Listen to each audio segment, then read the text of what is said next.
Good, because today we've got a big one on our hands.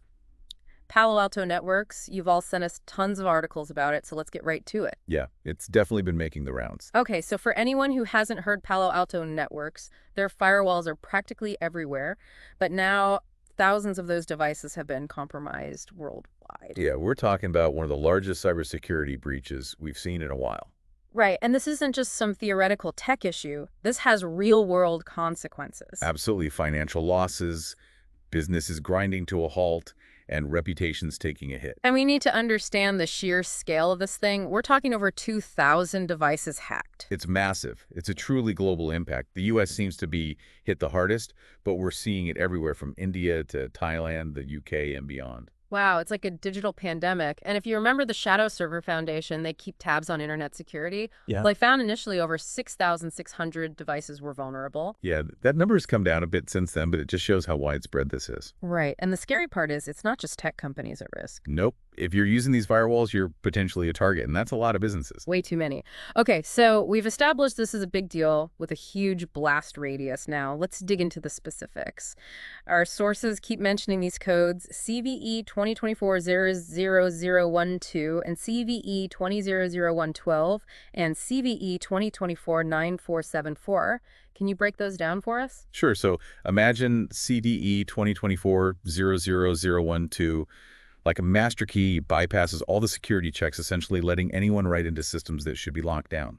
So the front door is wide open, essentially? Yeah, pretty much. And then you've got CVE 2024-9474, which is even more worrisome because once they're in this, vulnerability gives them root access. So they're not just in the house, they're running the show. Exactly. They become the system administrator with the power to do pretty much anything. Yikes, talk about a hostile takeover. And I was reading that CVE 2024-0000012 has a severity score of 9.3. That's like DEFCON 1 level bad, right?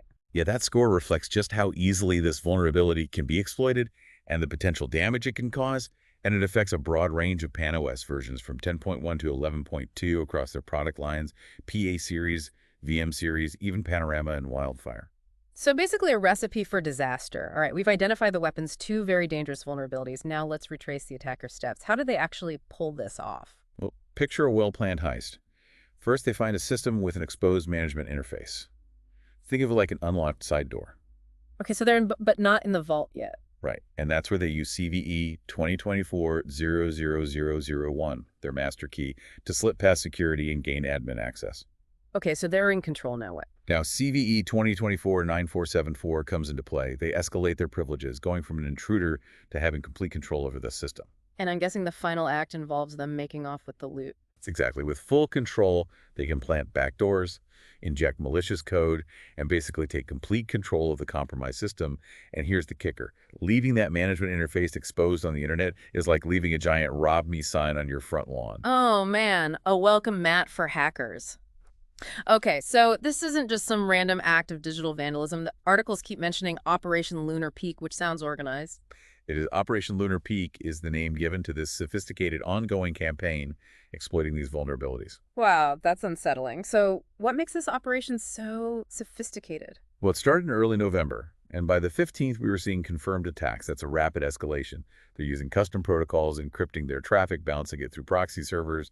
They're clearly trying to stay hidden. Sounds like pros, not some amateur hackers. Right. The level of sophistication points towards a well-organized group, potentially even state-sponsored actors. Okay, so we're dealing with highly skilled adversaries, two potent vulnerabilities, and a global attack campaign. It's a lot to take in, and I'm sure everyone's wondering, what's the end game here? What are they after? Well, that's where things take an even darker turn. The malware they're using, it's called Frosty Goop. Frosty Goop seriously sounds more like a breakfast cereal than a cyber weapon. Right, but don't let the name fool you. This stuff is nasty. It's designed to infiltrate and disrupt industrial control systems. You mean like power grids, water treatment plants, the systems that keep society running? Precisely. If this malware falls into the wrong hands, it could have a devastating impact on everyday life. Okay, that's terrifying, but how does it actually work? What makes Frosty Goop so dangerous? One thing that stands out is its ability to manipulate the Modbus TCP protocol. That's a communication system used in industrial automation. Imagine being able to send commands to these systems, causing them to malfunction or shut down entirely. So it's not just about getting in, it's about knowing how to cause chaos once they're there. Exactly. And to make matters worse, during September and October alone, Over 1 million Modbus TCP devices were potentially exposed. That's a lot of potential targets and a lot of potential damage. Okay, this is definitely nightmare fuel. Tell me there's at least something we can do to protect ourselves. There is. The good news is that Palo Alto Networks has released patches for both vulnerabilities if you're using any of their products. Yeah. Installing those patches should be your top priority. Okay, so patching first and foremost, but what about those of us who aren't tech wizards? Can you give us some specifics on those patch versions? Sure, for PanOS 11.2, you'll need patch level 11.2.4H1 or later. For PanOS 11.1, it's 11.1.5H1 or later. We'll include a complete list of patch versions in the show notes for everyone to reference. Awesome, thanks for that. But patching is just the first step, right? What else can we do to avoid becoming another victim of Operation Lunar Peak? Well, think back to those exposed management interfaces. It's crucial to restrict access to those interfaces, allow connections only from trusted internal IP addresses, not the entire internet. So lock down the control panel, got it. What else? Don't forget about your firewall's threat prevention features. Make sure they're active and set to block suspicious activity. Like having a guard dog that actually bites. Exactly, and embrace the zero trust model. Verify every user and device before granting access. So trust no one. In a nutshell, yes. Yeah. And continuous monitoring is key. Keep an eye on your systems and look for anything suspicious. Got it. Always be watching. And finally, don't neglect your security policies. Review them often to make sure your defenses are up to date. Okay, I'm seeing a pattern here. Pat, restrict, prevent, monitor, and review. It's about being proactive, not reactive. That's it, exactly. You want to make your systems as unappealing to attackers as possible. All right, so we've covered a lot of ground in this first part of our investigation. We've identified the perpetrators, uncovered their methods, and even started to understand their motives. But now we need to delve into the impact of this digital heist. What are the real-world consequences for businesses caught in the crossfire? That's what we'll explore next, because this is where things get real, where cyber attacks translate into real-world pain, financial losses, and reputational damage. And that's where we'll pick up when we return for part 2 of our deep dive. Stay tuned. Welcome back. Okay, so before we jump into the fallout from this Palo Alto Networks breach, I think it's important to remember this isn't an isolated incident. Right. It's like we're seeing the tip of the iceberg here. Exactly. And it feels like we're witnessing this wave of increasingly sophisticated attacks targeting everyone, big companies, small businesses, even individuals. Absolutely. The bad guys are up in their game, and the stakes are higher than ever. So what lessons can we learn from this specific breach? How can we turn this into a learning opportunity to bolster our own defenses? Well, one key takeaway is the importance of proactive security. We can't just sit back and wait for the next attack. Right. It's not enough to just react. We need to anticipate those moves. Exactly. We need to be thinking like the attackers, constantly assessing vulnerabilities, staying up to date with patches, and implementing the latest security best practices. It's like staying ahead of a virus. You want to boost your immune system and get vaccinated before you get sick. That's a great analogy. And just like with a virus, early detection is crucial. Right. The sooner you spot a potential threat, the better your chances of containing it. Absolutely. But monitoring systems 24/7 can be challenging, especially for businesses without a dedicated cybersecurity team. That's a good point. That's a resource issue for many. So what are some realistic options? Well, there are tools and services that can help level the playing field, things like security information and event management systems, or SIMs for short. SIMs. Okay, what are those? They're like digital detectives constantly analyzing log data from your systems, looking for those subtle clues that might indicate a breach. So it's like having an AI security guard constantly patrolling your digital perimeter. In a way, yes. And for those who need extra support, there are managed security service providers, or MSSPs. They act as an extension of your IT team, providing round-the-clock monitoring and incident response services. That makes sense, especially for smaller organizations who might not have that in-house expertise. Okay, so we've got tools for monitoring and experts to call on if things go south.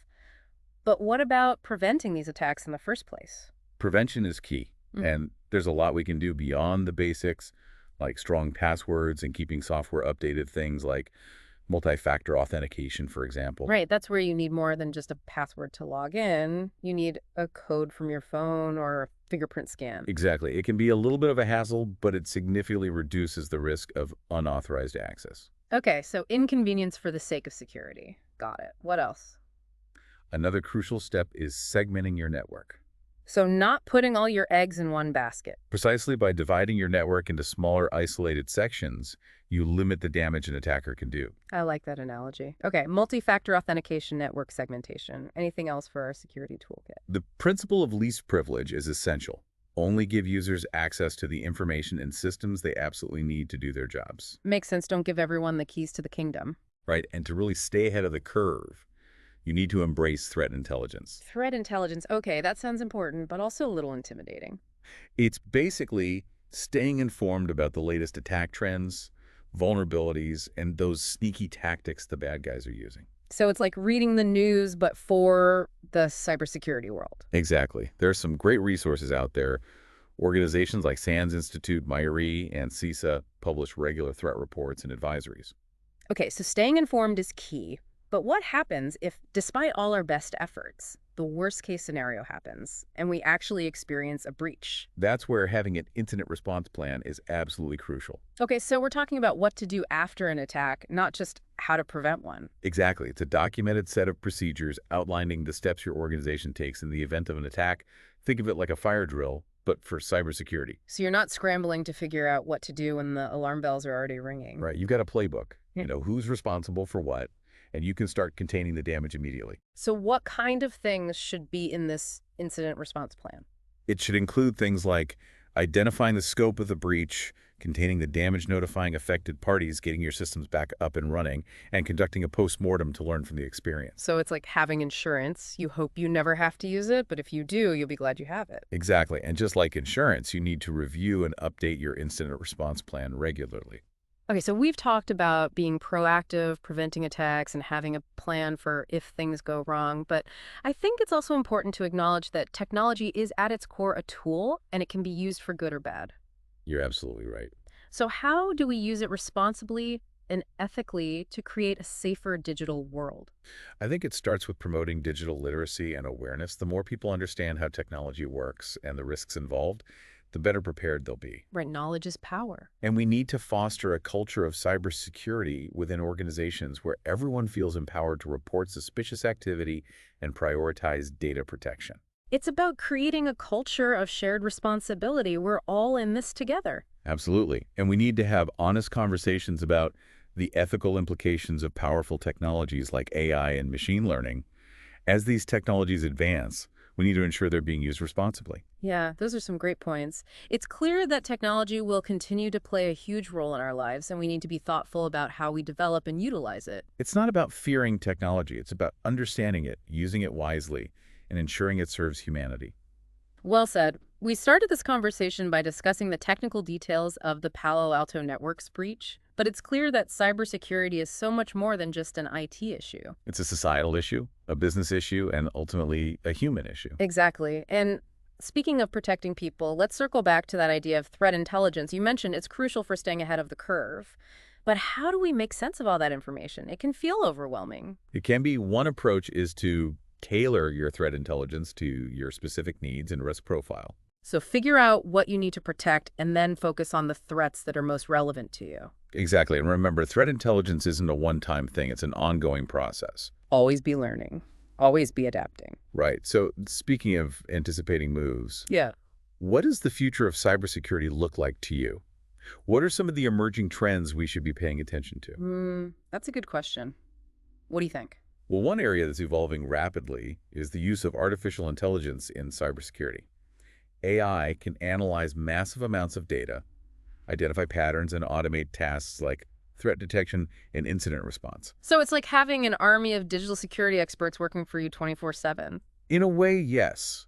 But it's important to remember that AI is a tool. It's only as good as the data it's trained on and the humans who are using it. Right, garbage in, garbage out, as they say. Okay, so AI is one to watch. What else? Another trend to watch is the rise of the Internet of Things, everything from smart refrigerators to industrial control systems connecting to the Internet. Right, it's a double-edged sword, amazing convenience, but a much larger attack surface. Exactly. And many of these IoT devices aren't designed with security as a top priority. So we need to start thinking about security from the ground up. Absolutely. It's not just about securing the network anymore. It's about securing everything that connects to it. That's a tall order. It is.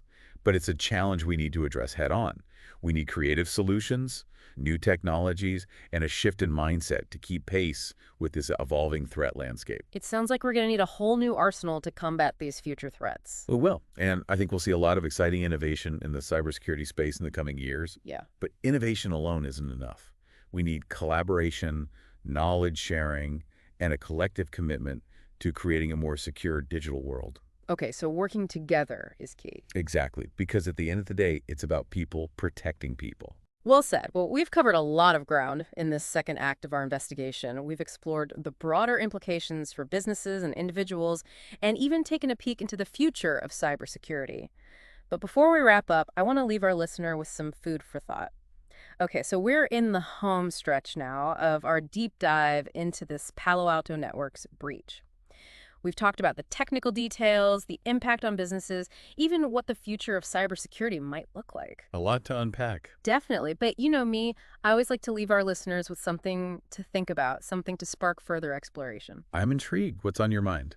Well, we started this whole investigation because our listener wanted to understand this breach, right? They wanted to know what happened, how it happened, why it happened. Right. We've gone through all that. We have, but here's the thing. This breach, as significant as it is, Uh-huh.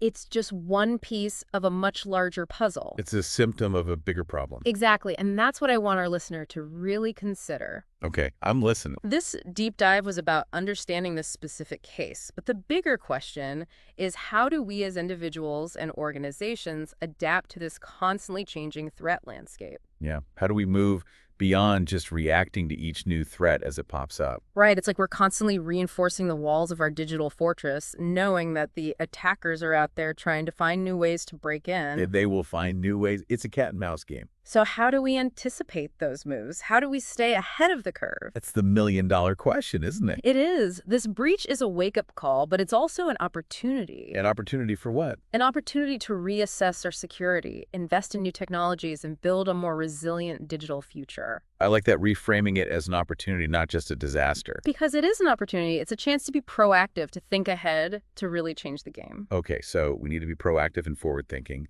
But where do we even start? That's the question, isn't it? What can our listener do today to be part of that more secure future? I think it starts with understanding your own risks. What's important to you?